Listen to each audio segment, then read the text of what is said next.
yes. Good afternoon, everybody. I think this is the first time I'm making a video. And something actually propelled me to make this video. Just finished handling cases. A particular case. Family matter. Family matter. And I began to ask myself, why do most Christian marriages fail? You may see people living together. You say these ones are living good, they are good family, they are Christian family, but enter inside that house. You find that they are just living, but actually there's no marriage. There's no official divorce. But right there in the house, they are separated. One problem to another, from this problem to another. And people are really suffering. I heard of a particular story where a man of God who was invited to preach to a group of ministers. After the message asked a question, who among you here will want to marry the person you're marrying now if there is another opportunity, another word, and you have opportunity to marry again? He told all the ministers, close your eyes.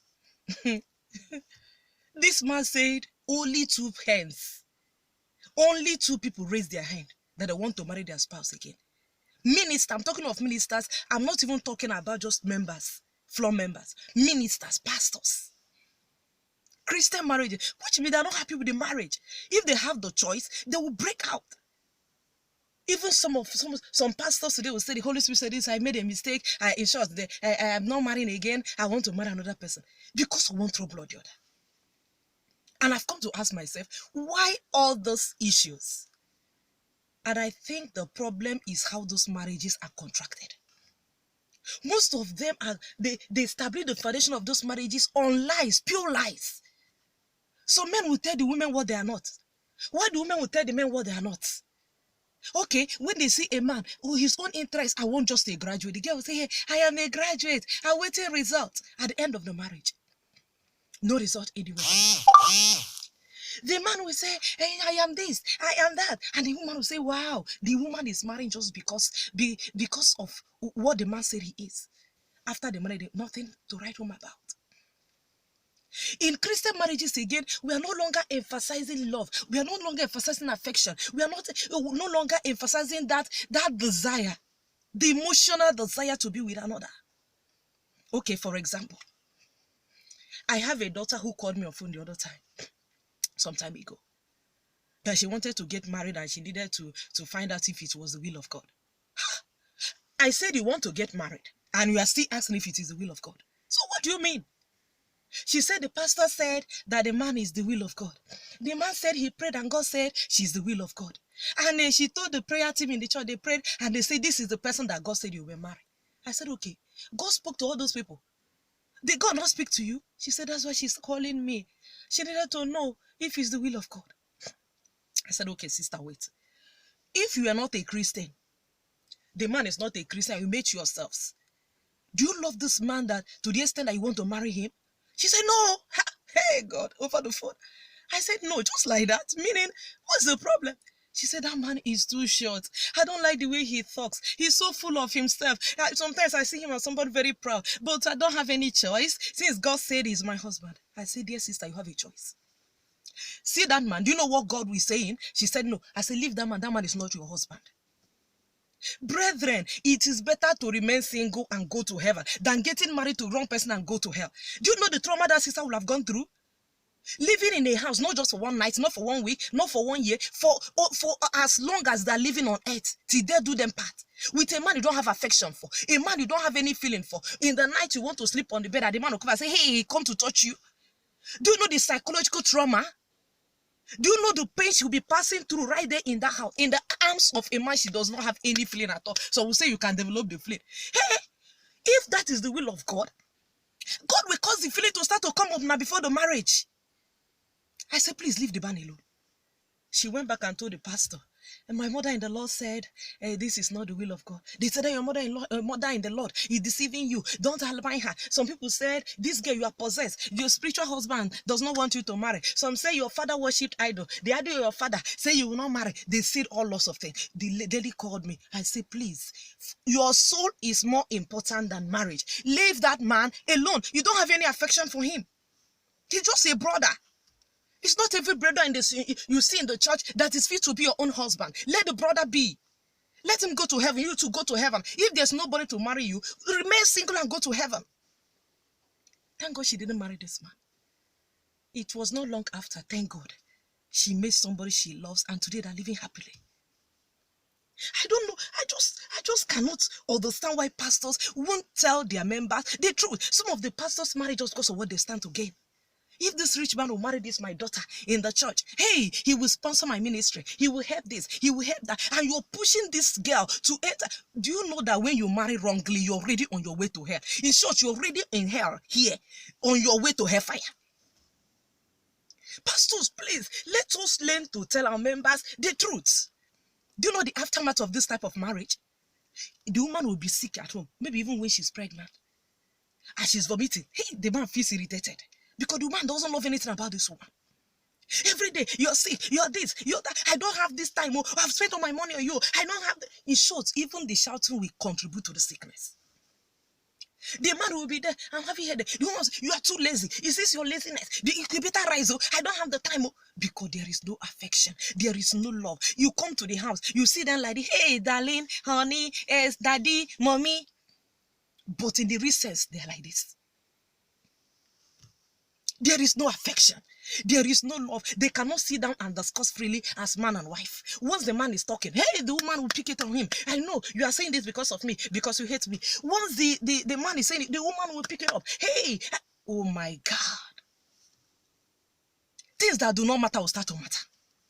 Things that are not supposed to create problem, we create trouble. So that when I visit families and I hear this little thing, something as meager as close-up.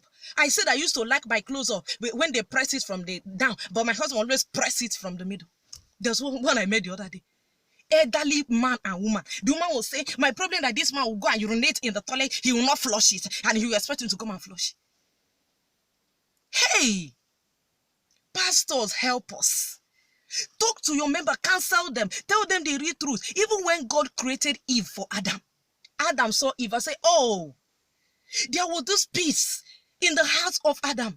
He said, this is the bone of my bone. This is the flesh of my flesh. She shall be called woman because she was taken out from me. There's this kind of joy, fulfillment that you gain when you see the right person. God can never bring somebody and force the person on you.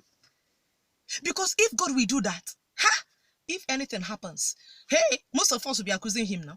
God, is not this man you gave me. He's the one that made it. Is it not this man? Is it not this man? Even Adam accused God. He's the woman you gave me. Whereas it was even Adam that saw the woman and chose. There's no perfect one. But please, let us try to minimize this spiritual divorce. Sometimes they're living together, but they're divorced. They're already on their way to hell because they are passing their this bitterness, pain in their heart. They see the marriage like prison. Sometimes a woman will say, when will I continue like this? When will I escape from this? When will this come to an end? I met a pastor. This pastor said, I just pray that God will separate I and my wife. Even if it's death, if I don't want to die, let me die. If it's my wife, let my wife die. I can't continue like this. Oh, another pastor once said, if I die today, you should hold my wife responsible for killing me. Yeah, I'm talking of pastors. What of just members? People are passing through hell because of the kind of teaching we receive. I want to hear from God. One day you dream and see somebody holding an umbrella. You say, God said it's this. Oh, pastor say it must be this person. Oh my God. God can never force anybody on you. God can never force you. Say, if it's not this person, if it's not. No, God will create the desire. God will create that. Okay, what of the pastor that told that my daughter that this is your husband? The idol in your village is pursuing you. Your godmother doesn't want to get married. But today she's married and very happy. Okay, so God changed his mind or what? Please, pastors, help us in this matter. Tell people the truth. As they are praying, when the Bible says watch, he said watch and pray. As you're praying, you're watching. You're praying. Oh God, I want to know, is this person the right person? Watch the person. Is it the person you can spend your whole life with? And do you love this person? If this person is touching you, how will you feel? Hey, let us tell ourselves the truth to minimize these troubles. So many Christians are on their way to hell just because of wrong marriage. And this is not fair. Please, pastors, help us in this matter. Please help us. It's really bothering me. I've thought about this and I thought about this. Oh God, let us stop this. Tell your members the truth. Let us tell them marriage is not everything about spiritual holiness, good. But then there are some kind of aspects of marriage. There are things in the marriage that without this affection, you can't do, you can't appreciate, you can't love. Do you know that when you are in love, even when the person is pooing in the toilet, you are appreciating the poo because you are in love with that person. But someone you don't love, even the person's perfume irritates you. When the person is lying by your side, you feel irritated. When you see another woman or another man in the church, you begin to say, oh, how I wish this one is my husband, or how wish this one is my wife, or because there is no peace in the house. Hey, please, pastors, help us. Please help us. Counselors, marriage counselors, help us. You singles, please listen to me. It is better you remain single and go to heaven than marrying wrongly. Don't allow anybody to deceive you. I did not say you should go and start dating or start to do practical, all those things. Though when you know that if you see a man you want to marry, good and fine, but study this person. Know if this person is somebody that appeals to you. Is even if you are not a Christian, do you love this person to the extent of marrying him or her? Please marry rightly. Love covereth multitude of evil. When there is no love, even what is not evil will turn to evil. When there is love, even if it's carnal, even if it's Gary that you're sweeping, you sweep it with all your heart, with joy. But once there is no joy, even if you bring all the food, all the salad, all the pounded yam, all the egusi soup, all the afan soup, all the white soup, it will make no sense. There will be thinness in the bone. This thing has bothered me. I don't know what to do again. You cannot stop the marriages, but let us stop the ones that are yet to come. One of my sons too wanted to marry. That one, after talking to, I said, I beg, leave the woman. He said his sister prayed and prayed and prayed. And after fasting, the sister said that lady is, I said, please, leave your sister out of this. You don't have any feeling for this person. That one, thank God, that one married, wedded the 1st of February this year. To him, a woman that he's in love with. Please. When they come to us, let us counsel them rightly. Let us talk to them so that this divorce can stop. We will be pretending we will not divorce so that they will not say I'm a divorcee. But right inside, you are worse than a divorcee. Please, pastors, counselors, help us. This is alarming. It's disturbing me. I can't hold it anymore. Please, please, please.